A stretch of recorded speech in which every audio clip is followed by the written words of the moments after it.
cet automne et cet hiver. Alors faut-il en avoir peur? Faut-il tout sacrifier au principe de précaution? Qui est plus vulnérable à ce virus? Il semblerait maintenant que les femmes enceintes soient par exemple plus exposées ou plus fragiles. Au-delà des risques sanitaires, on redoute aussi une désorganisation de l'économie si le nombre de malades s'envole, s'il faut par exemple fermer des écoles. Hypothèse sérieusement envisagée par le gouvernement français, risque aussi sur les déplacements et pour l'industrie du tourisme. Un seul exemple, le CFCM qui représente les musulmans français recommande par exemple à l'approche du Ramadan de ne pas effectuer le traditionnel pèlerinage à la Mecque. Alors ça c'est seulement un exemple, nous parlons ce soir de la grippe A particulièrement en Europe parce que maintenant, l'automne approchant, il faut en parler en Europe et puis des leçons qu'on a peut-être apprise de son passage en hémisphère sud avec le docteur Marc Girard, spécialiste de pharmaco-épidémiologie, Christian Somat, délégué général du Haut Comité français pour la défense civile. Oui, c'est plutôt les questions d'organisation du pays face à ce genre de menaces. Et puis nous sommes au téléphone avec Patrick Goubeau, qui est professeur de virologie à l'Université catholique de Louvain. Et dans la deuxième partie, Jean-Marie Le Guen, député socialiste, interviendra pour nous donner son sentiment sur la façon dont le gouvernement français prépare le pays. Je voudrais d'abord vous demander, mais la question est préliminaire, mais vous l'avez entendu certainement, mais évidemment on se la pose. Est-ce que c'est logique, est-ce que c'est normal d'avoir fait autant de bruit sur une maladie dont finalement, qu'est-ce qu'on voit? On voit qu'elle fait certes peut-être beaucoup de malades, mais encore que, peut-être que si on regardait le nombre de malades des grippes ordinaires, on serait peut-être surpris. Et surtout, on voit des malades qui guérissent finalement assez vite, pratiquement sans traitement. Quel est votre sentiment d'abord là-dessus? Marc Girard, allez-y. Alors, effectivement, moi je fais partie des gens qui pensent qu'on en a beaucoup trop fait. Et si j'osais, j'aurais tendance à faire un parallèle qui me paraît très très intéressant avec la récente crise économique. C'est-à-dire, il y a encore quelques mois, on avait des politiques, rappelez-vous McCain qui disait les fondements de l'économie sont vachement sains, tous les économistes qui disaient tout va bien. Et en fait, la majorité des gens sentaient bien que ça allait pas. Les gens qui sont dans les entreprises, ils voyaient bien qu'on peut pas tout sacrifier à la rentabilité des actionnaires, etc. Et puis, d'un seul coup, tout s'écroule et les experts en économie se couvrent de ridicule. Et aujourd'hui, quand je discute avec les gens dans la rue, je me rends compte que clairement, les gens n'y croient pas et cependant, ils sont confrontés à un discours majoritaire, vraiment majoritaire des experts, des politiques qui disent « Attention, attention, attention ».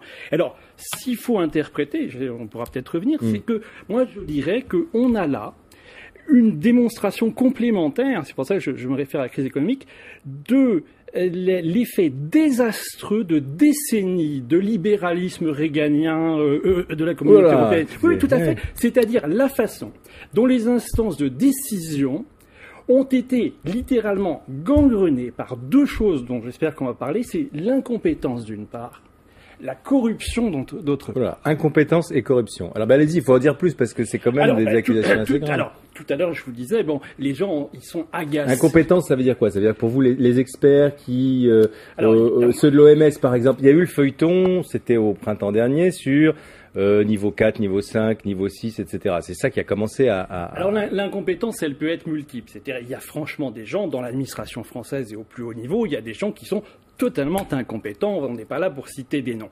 Il y a une autre forme d'incompétence qui est beaucoup plus subtile, qui est des gens qui ont par exemple, d'excellents virologistes, mais qui ont travaillé à la paillasse, si j'ose dire, et qui viennent se prononcer sur des questions soit de médecine de base, des fois ils sont même pas médecins, soit effectivement de pharmaco-épidémiologie, c'est-à-dire effectivement la question de l'évaluation à l'échelle épidémiologique de l'intérêt des vaccins par rapport à un certain nombre de pathologies. D'autre part, chose dont on ne parle jamais, cette affaire-là réclame aussi une compétence extrêmement rare dans les milieux de la santé, qui est une compétence en droit pharmaceutique.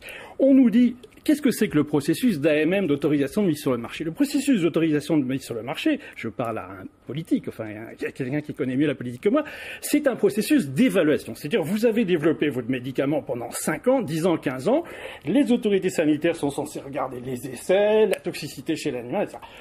Et puis on vous dit, vous aurez l'AMM, vous n'aurez pas l'AMM, l'autorisation de mise sur le marché, ou vous allez peut-être l'avoir, mais il faut refaire des études. Là, tout le monde nous dit, on attend le vaccin. C'est-à-dire que les autorités sanitaires osent dire les yeux dans les yeux aux citoyens, le processus d'évaluation n'aura pas lieu. C'est-à-dire qu'on mettra sur le marché quelque chose qu'on n'aura pas eu le temps d'évaluer. Alors, et deuxièmement... Donc, ça veut dire quoi? Ça veut dire que pour vous, potentiellement, c'est dangereux? C'est gravissime. On pourra donner des chiffres tout à l'heure. Alors, dernière chose dont on ne parle jamais, dans le développement pharmaceutique, c'est-à-dire l'invention et la préparation des médicaments. Il y a ce que j'appelle 3 espèces protégées. C'est les vieillards, on ne les inclut pas dans les essais cliniques, les femmes enceintes et les enfants. Bon, il y a des règlements très précis là-dessus. Bon. Et aujourd'hui, ce vaccin antigrippal, dont on nous dit il ne sera pas évalué, venez, de toute façon, on prendra n'importe quoi. Quelles vont être les populations cibles dont on nous parle dans la presse? Les enfants, les femmes enceintes, les vieillards. Mais c'est à marcher sur la tête. C'est du n'importe quoi. Comment des gens... Je vous entends, j'ai plus du tout envie de me faire vacciner. Ah ben, vous pouvez, oui.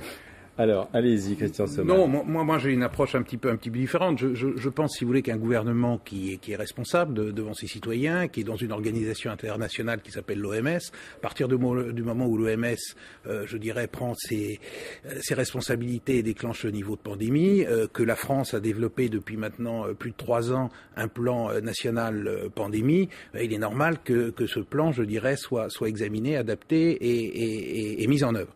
Donc, moi, je ne veux pas rentrer dans la polémique, si vous voulez. Même s'il est disproportionné, vous préférez... Non, c'est pas un problème de disproportion. C'est un problème.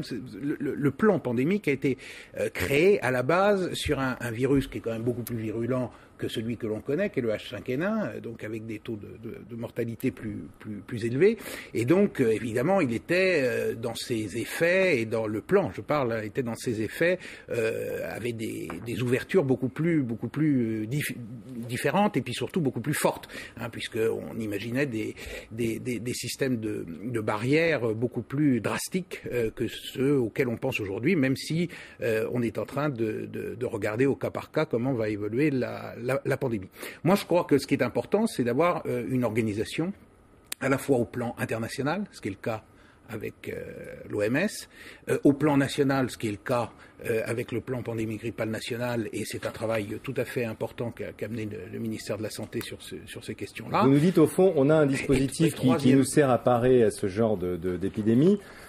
C'est le moment de s'en servir. Tout à fait. Et puis, mais attendez, je vais aller un tout petit peu plus loin, si vous me permettez, en 1 minute. C'est d'une part de demander également d'aller sur le 3e volet, c'est-à-dire la préparation des entreprises et des organisations, entreprises, collectivités. Parce que la pandémie, c'est à la fois un problème sanitaire et un problème économique. D'accord. Mais dans votre dispositif, le vaccin y entre forcément pour une part importante. Le vaccin rentre dans une part importante, mais faudrait vacciner à peu près quel pourcentage de la population? Écoutez, ce n'est pas à moi de rentrer dans les détails. Je ne veux pas faire la médecine, je ne suis pas médecin, mais ce qui est certain, si vous voulez, c'est qu'au-delà de la dimension sanitaire, il y a une dimension économique tout à fait majeure, notamment dans la période de crise économique que nous vivons actuellement, et sur lequel il faut réfléchir. On comprend que ça fasse peur, évidemment.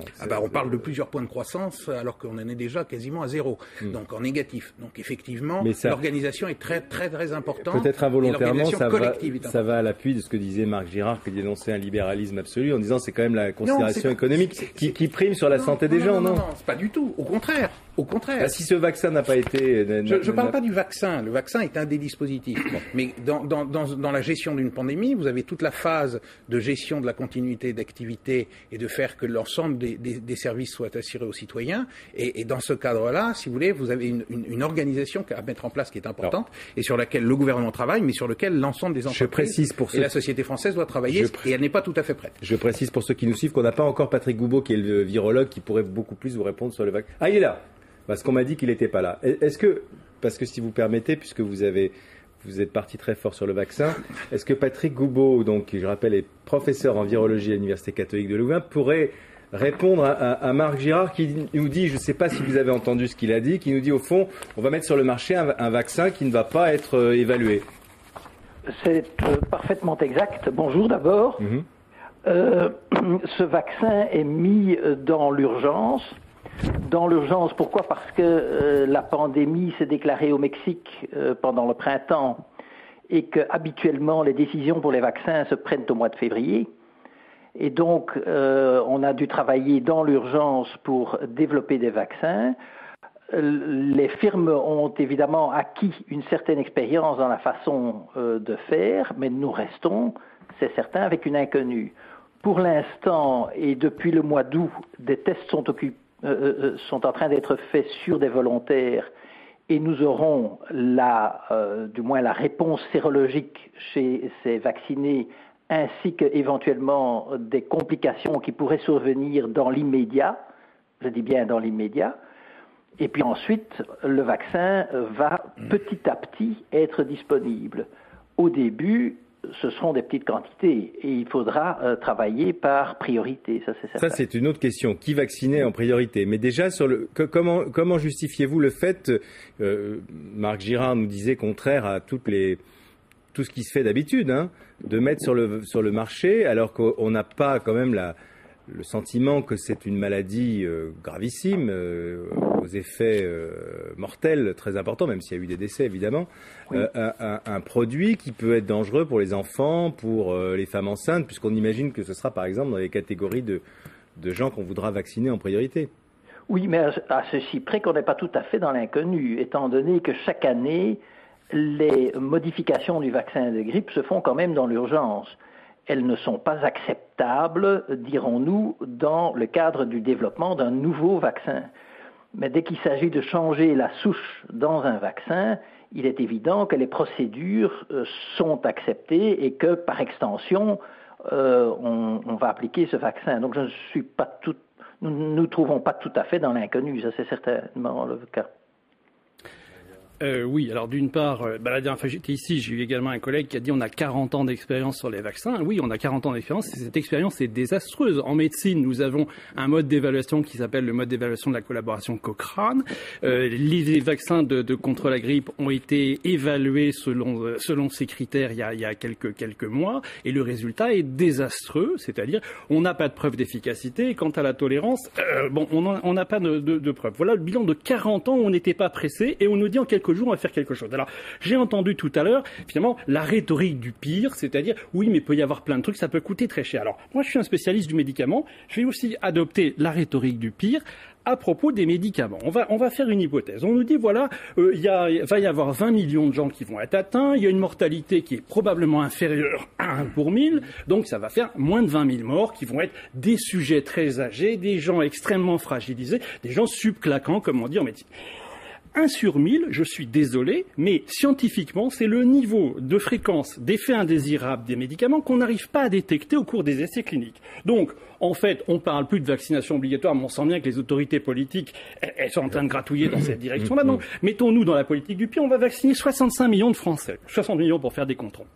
Eh bien, 1 sur 1000, ça va faire 60 000 morts dus au vaccin. Bon, alors, et je dis pas n'importe quoi, j'ai quand même suffisamment travaillé sur le vaccin contre l'hépatite B, qu'on m'explique en matière d'urgence sanitaire, pourquoi avant la campagne vaccinale, il y avait moins de 25 000 scléroses en plaques dans ce pays, et pourquoi aujourd'hui, il y en a 90 000. Ça, on n'entend jamais la DGS, la Direction Générale de la Santé par l'État. Donc, si vous voulez, alors ces 60 000 morts dans la rhétorique du pire, ça va être qui? Ça va pas être des vieillards, ça va être des enfants, ça va être vous, ça va être des jeunes gens, ça va être des enfants, exactement ce qui s'est passé avec d'ailleurs la question du vaccin. Est-ce qu'on peut donner les chiffres? Parce que là, vous avez cité des chiffres aujourd'hui. Là, j'ai des chiffres officiels.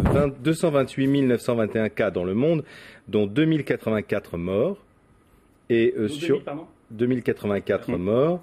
Et sont les chiffres d'un organisme maintenant européen basé en Suède, dont le nom m'échappe à l'instant, mais qui donnait 38 187 morts, dont plus de 12 000 au Royaume-Uni quand même, et 60 morts en Europe pour l'instant. Oui, mais il faut actuellement ce qu'on peut dire. Il faut mettre les gens en garde. C'est-à-dire que d'une part, il y a des problèmes avec le diagnostic du virus. C'est-à-dire si on fait simplement une sérologie, comme beaucoup de médicaments, mais beaucoup de tests en médecine, il y a des faux positifs. Donc, en fait, il y a des tas de gens qui sont réputés avoir fait cette grippe et qui ne l'ont pas faite. Deuxièmement, et ça c'est beaucoup plus important d'un point de vue méthodologique, vous pouvez très bien avoir la grippe porcine et mourir sans être mort de la grippe porcine. Oui. C'est l'éternel problème. Ça s'appelle l'imputabilité. Bon. Et là, véritablement, il n'y a pas de règle générale. La première fois que je suis venu ici, il y avait 200 et quelques morts au Mexique et j'ai un peu ironisé. Le lendemain, il n'y en avait plus que 7.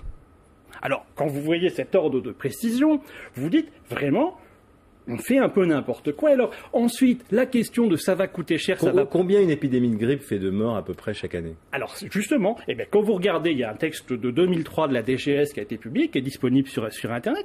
La DGS dit avec beaucoup de candeur, on n'a aucune donnée épidémiologique sur la mortalité de la grippe, pour la bonne raison que je vous dis. C'est-à-dire, quand vous avez votre grand-père de 95 ans qui a fait une infection respiratoire et qui meurt, vous lui faites pas une batterie de test, vous dites le pauvre, on n'aurait pas dû aller le voir quand on était enrhumé. Voilà comment ça se passe. Donc, si vous voulez, c'est totalement hypothétique. Alors, je reviens à cette rhétorique du pire, c'est-à-dire que on est dans des cumuls d'hypothèses, et si, ceci, alors on va avoir un machin, et puis peut-être bien que Al-Qaïda va s'en méfier, et puis peut-être bien le virus, il va venir dans une ogive nucléaire nord-coréenne. Enfin, c'est du n'importe quoi. C'est du n'importe quoi sur un plan scientifique.